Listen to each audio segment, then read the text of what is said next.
사랑하는 새나 친구들 안녕하세요. 여러분과 함께 토요일 말씀을 나눌 김정호 전도사입니다. 몇 년 전에 학생들과 함께 성경 공부를 하는 시간을 가진 적이 있습니다. 그런데 그곳에 모인 친구 중에 한 친구가 유독 눈에 띄었습니다.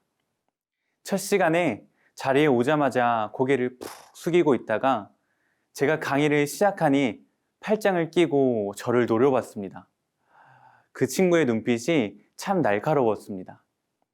알고 봤더니 그 친구는 부모님의 성화에 억지로 그 자리에 나오게 되었고, 교회에 대한 불신과 다친 마음을 그러한 태도로 표현한 것이었습니다. 그런데 선생님과 친구들이 몇 주간 사랑으로 그 학생에게 다가가자 점차 태도가 바뀌기 시작했습니다. 풀리지 않을 것 같던 그 친구의 팔짱이 풀렸고, 저와 선생님을 쳐다보는 시선이 부드러워졌습니다. 그제야 그 친구도 모임에 적극적으로 참여하게 되었고, 이후 예배에도 출석하게 되었습니다. 여러분, 우리의 다친 마음을 열 때 들어야 할 것을 들을 수 있습니다. 오늘의 주제는 마음을 열어요입니다. 오늘의 말씀은 누가복음 4장 16절에서 30절입니다. 예수께서 자신이 자라나신 나사렛에 오셨습니다. 안식일이 되자 예수께서 늘 하시던 대로 회당에 가셔서 성경을 읽으려고 일어나셨습니다. 예언자 이사야의 두루마리를 건네받으시고 두루마리를 펼쳐 이렇게 기록된 곳을 찾아 읽으셨습니다. 주의 영이 내게 내리셨다. 이는 하나님께서 내게 기름을 부으셔서 가난한 사람들에게 복음을 전파하도록 하기 위해서다. 하나님께서는 포로된 사람들에게 자유를, 못 보는 사람들에게 다시 볼 수 있음을, 억눌린 사람들에게 해방을 선포하기 위해 나를 보내셨다. 주의 은혜의 해를 선포하도록 하기 위함이다. 예수께서는 두루마리를 말아서 시중 들던 자에게 돌려주시고 자리에 앉으셨습니다. 회당 안에 있던 모든 사람의 눈이 일제히 예수를 주시했습니다. 그러자 예수께서 그들에게 말씀을 시작하셨습니다. 오늘 이 말씀이 너희가 듣는 자리에서 이루어졌다. 그러자 모든 사람이 감탄하고 그분의 입에서 나오는 은혜로운 말씀에 놀라며 저 사람은 요셉의 아들이 아닌가? 라고 물었습니다. 예수께서 그들에게 말씀하셨습니다. 틀림없이 너희는 의사야, 네 병이나 고쳐라 하는 속담을 들이대며 우리가 소문에 들은 대로 당신이 가버나움에서 했다는 모든 일을 여기 당신의 고향에서도 해보시오 라고 할 것이다. 예수께서 이어 말씀하셨습니다. 내가 진실로 너희에게 말한다. 어떤 예언자도 자기 고향에서는 인정받지 못하는 법이다. 그러나 내가 진실로 너희에게 말한다. 많은 과부들이 엘리야 시대에 이스라엘에 있었다. 그때 3년 반 동안 하늘 문이 닫혀 온 땅에 극심한 기근이 들었다.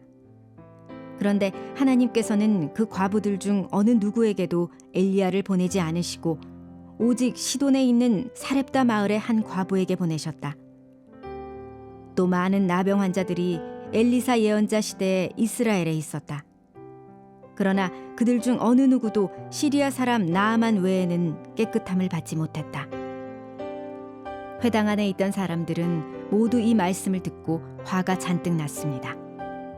그들은 일어나서 예수를 마을 밖으로 쫓아냈습니다. 그리고 마을이 세워진 산벼랑으로 끌고 가서 그 아래로 밀쳐 떨어뜨리려고 했습니다. 그러나 예수께서는 사람들의 한가운데를 지나 떠나가셨습니다. 세례를 받으시고 광야에서 마귀의 시험을 이기신 예수님은 갈릴리로 오셔서 그분의 사역, 즉 공생애를 시작하셨습니다. 병든 자를 고치시고 귀신을 쫓아내시고 회당에서는 복음을 전하셨습니다. 예수님에 대한 소문이 온 지역에 퍼지기 시작했습니다. 그리고 하루는 예수님께서 자신의 고향인 나사렛으로 가셨습니다. 그리고 안식일에 회당에 가셔서 이사야서에 말씀이 적힌 두루마리를 펼쳐서 말씀을 읽으셨습니다. 어떤 말씀이었을까요? 18절 말씀을 함께 읽겠습니다. 주의 영이 내게 내리셨다. 이는 하나님께서 내게 기름을 부으셔서 가난한 사람들에게 복음을 전파하도록 하기 위해서다. 하나님께서는 포로된 사람들에게 자유를, 못 보는 사람들에게 다시 볼 수 있음을, 억눌린 사람들에게 해방을 선포하기 위해 나를 보내셨다. 아멘. 이 본문은 장차 이 땅에 오실 메시아가 하실 일에 대한 내용입니다. 즉, 메시아이신 예수님께서 하실 일에 대해 말씀하신 것입니다. 그 내용은 첫째로 가난한 자에게 복음이 전파된다는 것입니다. 예수님께서는 배고픈 자들에게 가셔서 그들의 배를 부르게 하셨습니다. 하지만 그뿐만이 아니라 영혼이 가난한 자들에게 그들의 영혼을 풍족히 채우는 복음을 전하셨습니다. 그것은 하나님 나라의 복음입니다. 영혼이 가난하여 이 땅에서 결핍된 채로 영원한 죽음으로 가는 그들에게 예수님께서 복음을 전하셨습니다. 예수님께서 읽으신 이사야서의 내용은 둘째로 포로된 자에게 자유를 주신다는 것입니다. 예수님을 영접하기 전 모든 사람은 죄의 종입니다. 하지만 예수님께서는 우리의 모든 죄를 씻어주셔서 우리를 사단의 권세에서 벗어나 자유를 누리게 하셨습니다. 셋째로 못 보는 사람을 보게 하십니다. 복음을 알기 전에는 이 세상이 전부인 줄 압니다. 그래서 세상의 것에 우리의 모든 열심을 쏟습니다. 하지만 예수님께서는 우리를 구원하시어 우리에게 하나님 나라를 소망하게 하셨습니다. 그래서 우리는 세상에 없어질 것이 아니라 영원한 하나님 나라의 것을 바라볼 수 있게 되었습니다. 마지막 넷째로 억눌린 사람에게 해방을 선포하십니다. 세상의 권력과 사단의 지배로 고통받고 죽음의 두려움 속에서 떠는 우리를 건져주셔서 우리에게 참된 기쁨과 자유를 주셨습니다. 예수님께서는 이 말씀을 읽으시고 예수님을 바라보는 모든 사람들에게 21절에 이렇게 말씀하십니다. 오늘 이 말씀이 너희가 듣는 자리에서 이루어졌다. 사랑하는 새나 친구들, 예수님께서는 이 모든 것을 성취하셨습니다. 이 사실을 믿고 그분께서 이미 성취하신 그 은혜와 축복을 기쁜 마음으로 받는 여러분이 되기를 축복합니다.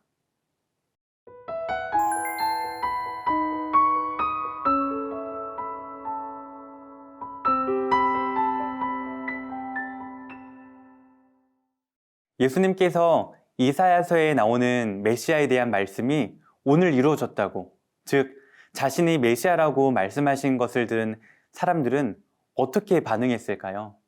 22절 말씀입니다. 그러자 모든 사람이 감탄하고 그분의 입에서 나오는 은혜로운 말씀에 놀라며 저 사람은 요셉의 아들이 아닌가?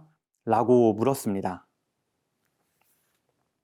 예수님의 말씀을 들은 나사렛 사람들은 크게 놀랐습니다.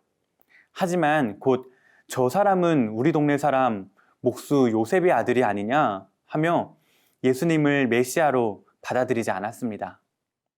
그러자 예수님께서는 예언자는 자기 고향에서 인정받지 못한다고 말씀하십니다. 그리고 구약의 엘리야와 엘리사의 기적이 같은 민족인 이스라엘이 아닌 이방 사람들에게 일어났던 것을 말씀하십니다. 그러자 화가 난 사람들은 예수님을 낭떠러지로 끌고 가서 떨어뜨리려고 합니다. 하나님의 말씀을 분명히 들었음에도 불구하고 마음을 열지 못하고 편견을 버리지 못했던 나사렛 사람들은 예수님을 자신들의 마을에서 떠나가시게 합니다. 결국 나사렛 사람들은 예수님의 복음을 더 이상 듣지 못했고 예수님의 큰 기적을 경험하지 못했습니다. 사랑하는 새나 친구들, 예수님께서는 성경 안에서만 역사하시는 분이 아니라 지금, 오늘 우리에게도 큰 기적을 행하시는 분이십니다. 여러분이 이 사실을 믿고 고백할 때 분명 여러분에게 하나님의 큰 은혜와 큰 기적이 있을 줄 믿습니다. 여러분의 마음을 열고 믿고 순종함으로 여러분의 구원자 되시는 예수님의 큰 기적을 삶 속에서 체험하는 사랑하는 새나 친구들이 되기를 축복합니다. 사랑의 하나님, 우리의 구원자 되시는 예수님이 지금도 살아계셔서 우리 삶에 큰 기적을 베푸심을 믿습니다.